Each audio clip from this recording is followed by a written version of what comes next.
હમણાં દેશના ઘણા ભાગોમાં વરસાદ નથી અને મોઇસ્ચર ન હોવાના કારણે દક્ષિણ પશ્ચિમના પવનો જે છે એ લગભગ ફૂંકાઈ ગયા છે. પરંતુ એક ટાઇફૂન જે છે પેસિફિક મહાસાગરમાં બનેલું ટાઇફૂન મજબૂત ટાઇફૂન છે. પ્રચંડ વાવાઝોડું આપણી ભાષામાં ત્યાંમાં પ્રચંડ ટાઇફૂન તેનો લગભગ દક્ષિણ ચીન તરફ જતાં નબળું પડવાની શક્યતા રહેશે. એટલે તારીખ 11-12માં એ ટાઇફૂન નબળું પડી શકવાની શક્યતા રહેતા ઘણી વખત ટાઇફૂનના અવશેષો બંગાળ ઉપસાગરમાં આવે તો બંગાળ ઉપસાગર સક્રિય પણ થતો હોય છે.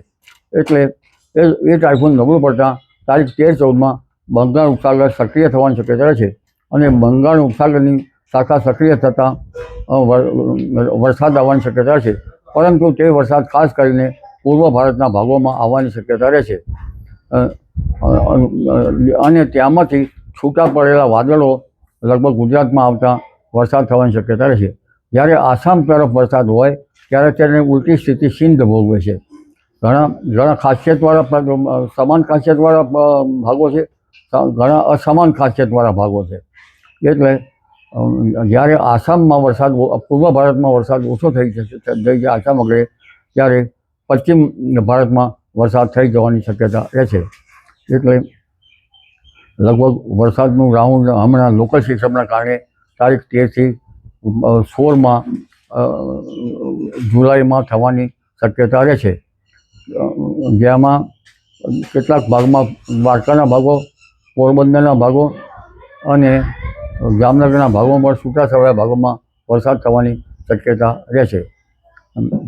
એટલે કહેવાનો તાત્પર્ય એ છે કે આગામી 3 દિવસ પછી લોકલ સિસ્ટમો સક્રિય થવાની શક્યતા રહે છે.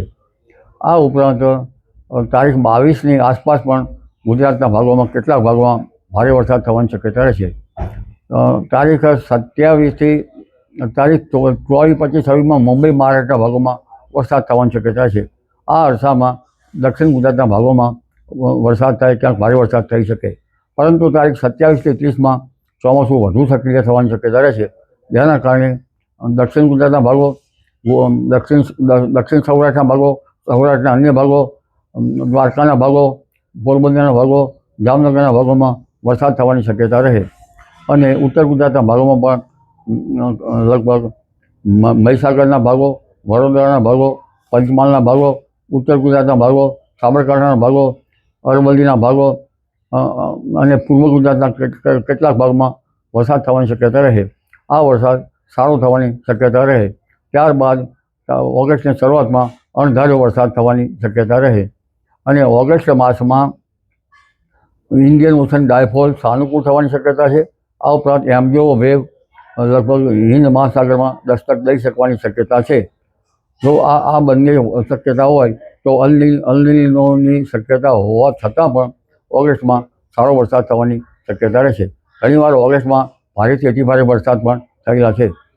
તારીખ 9 ઓગસ્ટ બાદ પણ મોટા ફોરાનો વરસાદ થવાની શક્યતા રહેશે. તારીખ 3 ઓગસ્ટ બાદ લગભગ આશ્લેષા નક્ષત્ર રહે છે ત્યાં સુધીનું પાણી કૃષિ પાકો માટે સારું ગણાતું નથી. એટલે વરાપ કુશલ ભાઈઓએ ખેતી કાર્યો કરવા સારા રહે. જી.